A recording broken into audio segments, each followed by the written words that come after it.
Hello and I welcome you to Vigyan recharge. इस video के पिछले भाग में हमने फोल्डेबल एयरप्लेन और उड़ने वाले अलादीन के कालीन के बारे में जान लिया था। आइए अब आगे चलते हैं। सन 2012 में यूएस गवर्नमेंट कुछ डॉक्यूमेंट्स को डिक्लासिफाई करती है जिसका नाम था प्रोजेक्ट 1794। ये ठीक नहीं है ये ना। यूएस गवर्नमेंट कब से भले मानुष की तरह काम करने लगी। दरअसल कुछ गैर संस्कारी संस्थाओं ने मैं सही कह रहा हूँ, गैर संस्कारी, क्योंकि यूएस गवर्नमेंट के खिलाफ जो भी जाएगा भैया वो संस्कारी तो बिल्कुल ना है उनके हिसाब से। वैसे मैं गैर सरकारी कहना चाह रहा था। तो कुछ गैर सरकारी संस्थाओं ने अमेरिकी सरकार पर केस ठोक दिया और उनसे पूछा, भैया ये जो तुमने 1956 में पानी की तरह पैसा बहाया था सीक्रेट प्रोजेक्ट के नाम पर, ये बताओ कि आखिर ये गया कहां। तो भैया कोर्ट के आदेश के बाद अमेरिकी सरकार ने प्रोजेक्ट 1794 से जुड़े हुए कुछ डॉक्यूमेंट्स को सार्वजनिक कर दिया। उन डॉक्यूमेंट्स के हिसाब से अमेरिकी सरकार ने एक यूएफओ बनाया था। पर क्यों बनाया, किसके लिए बनाया और क्या ये कामयाब हुआ, क्या काम करता था ये लोगों को डराने के अलावा, आइए अब ये जानते हैं। ये उस समय का एक ऐसा जुगाड़ था जो मार्क 4 की स्पीड पर 1000 फुट की ऊंचाई पर ताबड़तोड़ रफ्तार में उड़ता था। अब ये मैक 4 की स्पीड आखिर कितनी तेज है, तो भाई साहब हवा में ध्वनि की रफ्तार से 4 गुना तेज। और अगर अंदाजा नहीं लग रहा है कि मैक 4 कितना तेज होता है तो मैं बता देता हूँ, 4900 किलोमीटर प्रति घंटा राउंड फिगर में तेज लगा। ये बहुत तेज था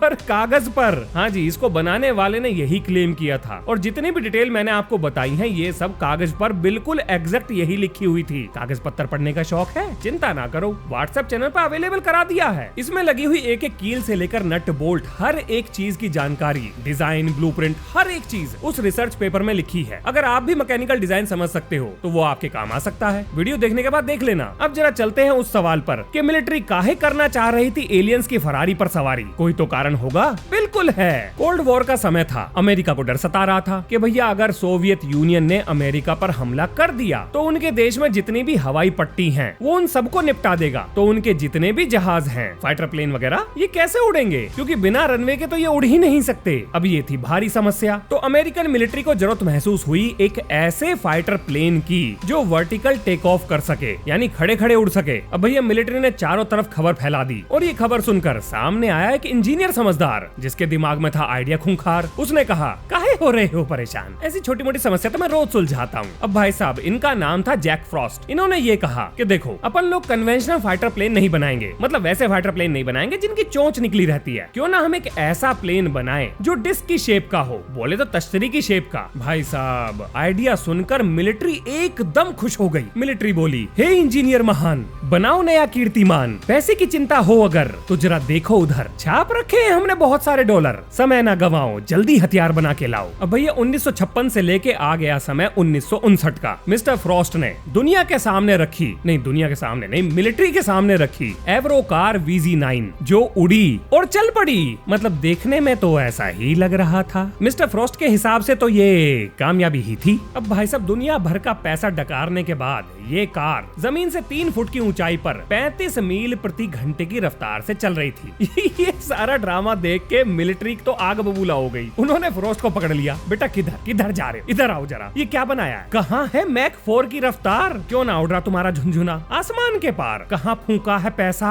अब भैया फ्रॉस्ट क्या जवाब दें। वो बोले, वो जी ये थोड़ा सा डिजाइन में हो गया, ऊपर नीचे कर देंगे, सुधार कर देंगे। अब भैया मिलिट्री इस वैज्ञानिक पर अपना विश्वास खो चुकी थी तो उन्होंने इस प्रोजेक्ट को स्क्वैश कर दिया। बोले तो इसका बोरिया बिस्तर बांध के इसे साइड में, मतलब कचरे के डिब्बे में डाल दिया, बंद, फिनिश, खत्म। अब देखो जो भी मैंने आपको बताया ये तो था अमेरिकन गवर्नमेंट का ऑफिशियल स्टांस कि उन्होंने यूएफओ बनाया और उसका मकसद ये था कि भाई रशिया से लड़ने के लिए उन्हें एक वर्टिकल टेक ऑफ करने वाला जुगाड़ चाहिए था। लेकिन इसका उन्होंने इस्तेमाल किया, कहां पर किया, ये जो आपने सुना है कि अमेरिका में अलग अलग जगह यूएफओ दिखाई देते थे, इस मशीन का इस्तेमाल लोगों के बीच में भ्रम फैलाने के लिए किया गया था। अब ये चीज अमेरिकन गवर्नमेंट के ऑफिशियल स्टांस से बिल्कुल उलट है और ये दावा किया था नाईकैप ने। अब ये नाईकैप क्या चीज है, तो भाई साहब ये थी national investigation committee on aerial phenomena. बोले तो जितने भी यूएफओ या एलियन अमेरिकन धरती पर या आसमान में घूम रहे थे, ये कमेटी उनकी जांच पड़ताल करती थी और ये नॉन गवर्नमेंटल ऑर्गेनाइजेशन थी, सरकार से कोई लेना देना नहीं इसका। इन्होंने ही खोली थी इसकी पोल पट्टी कि ये जो एवरो कार बनी है इसका इस्तेमाल अमेरिकी सरकार ने लोगों के बीच में में यूएफओ के भ्रम को फैलाने के लिए किया था। अब क्यों किया था? वैसे तो इसका जवाब मैं ब्लू बुक सीरीज में दे चुका हूँ, तो अगर आपके पास समय हो तो उसे देख लेना, उसमें सब बताया है। आगे चलते हैं। अब बात करते हैं कि 1920 में न्यूयॉर्क शहर में छोटे बच्चों को लोहे के जाल में कैद करके बिल्डिंग से बाहर क्यों लटकाया जाता था। समय था 1920 का। मार्केट में स्टील धीरे धीरे पॉपुलर हो रहा था और अब छोटी छोटी 4-5 स्टोरी की बिल्डिंग छोड़कर लोग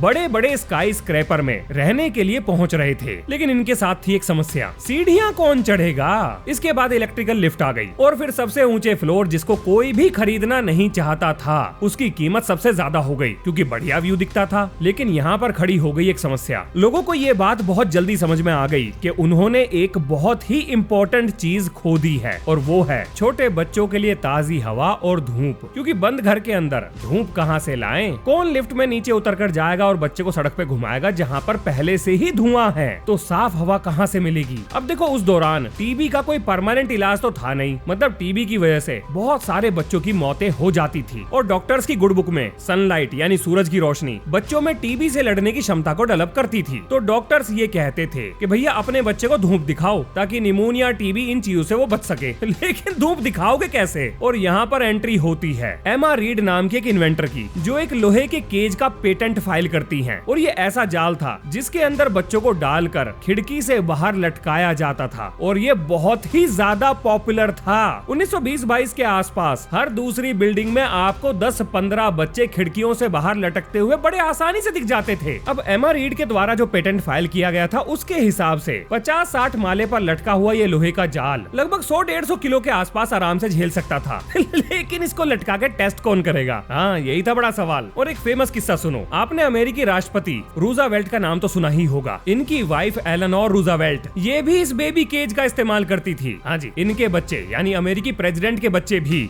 बिल्डिंग से बाहर लटक रहे थे। अजीब लगता है ना सुनने में कि आपके बच्चे कहाँ हैं? जी वो बिल्डिंग से बाहर लटक रहे हैं। पर भैया अमेरिका में तो ये चीज नॉर्मल थी। उस समय पर बच्चे बिल्डिंग से बाहर ही लटके हुए मिलते थे। अब देखो, एमा रीड के द्वारा ये जो डिजाइन बनाया गया था यानी बेबी केज का, इसके पेटेंट का जो पेपर है वो भी आपको व्हाट्सएप चैनल पर मिल जाएगा। आप आराम से पढ़ सकते हो। देखो, इनको पढ़ के ये फायदा होता है कि आपको थोड़ा बहुत आइडिया मिल जाएगा कि जब कोई इन्वेंटर कोई डिजाइन बनाता है तो आखिर वो किन किन चीजों का ध्यान रखता है, या कैसे बनाता है, या कैसे सोचता है। तो एक तरह से आपके दिमाग में आने वाले ऊटपटांग ख्यालों को एक ब्रॉडर पर्सपेक्टिव मिल जाएगा, एक आइडिया मिलेगा कि कैसे उन्हें पेपर पर उतारते हैं। इसलिए अगर आपके दिमाग में भी कुछ ऊल जलूल बनाने का विचार आता है तो ये शायद आपकी कुछ मदद कर पाए। बस यही सब सोचकर मैंने ये पेपर्स आपके लिए अरेंज करा दिए हैं। तो पढ़ने की इच्छा हो तो 2-4 मिनट का समय दे देना उन्हें भी। व्हाट्सएप चैनल का लिंक कम्युनिटी पोस्ट में मिल जाएगा। अब जरा बात करते हैं कि ये बेबी केज आपको आज के जमाने में क्यों नहीं दिखाई देते। तो देखो भैया, 1940 के आसपास टीबी की वैक्सीन जो है वो डेवलप हो चुकी थी। तो बस बच्चों को वैक्सीन लगने लगी और बड़े बूढ़े जो थे वो भी वैक्सीन लगवाने लगे। अब भैया जब वैक्सीन लगने के बाद टीबी ही नहीं बची तो उसका डर कैसे बचेगा? अब एक बार ये डर खत्म हो गया तो बेबी केज भी मार्केट से गायब हो गए। तो जी इस वीडियो में बस इतना ही। जल्द ही आपके लिए अजीब अजीब खोजों से जुड़े हुए और मजेदार किस्से लेकर आऊंगा। मिलते हैं नेक्स्ट वीडियो में। जय हिंद, जय भारत।